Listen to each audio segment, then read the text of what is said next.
સુરેન્દ્રનગરમાં જીએસટીવીના અહેવાલ બાદ તંત્રએ લોકમેળાના આયોજન અંગે મહત્વપૂર્ણ નિર્ણય લઈ લીધો છે। શહેરમાં આ વર્ષે 2 લોકમેળાનું આયોજન કરવામાં આવશે અને જે Shri MP Shah arts and science કોલેજના મેદાન અને વઢવાણ રેલવે ગ્રાઉન્ડ ખાતે યોજાશે। લોકમેળામાં આકર્ષણ વધારવા માટે 23 મોટી રાઇડ્સની વ્યવસ્થા કરવામાં આવશે, જે ગત વર્ષોની સરખામણીમાં રાઇડ્સની સંખ્યામાં વધારો દર્શાવે છે।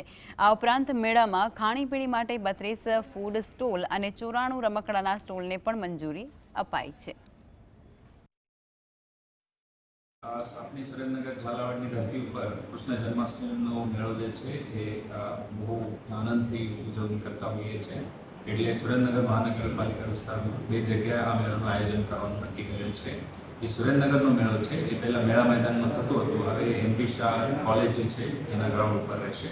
અને વઢવાણનો મેળો જે છે એ જે જૂની જગ્યા હતું એ જગ્યાએનું આયોજન અમે કરી રહ્યા છીએ।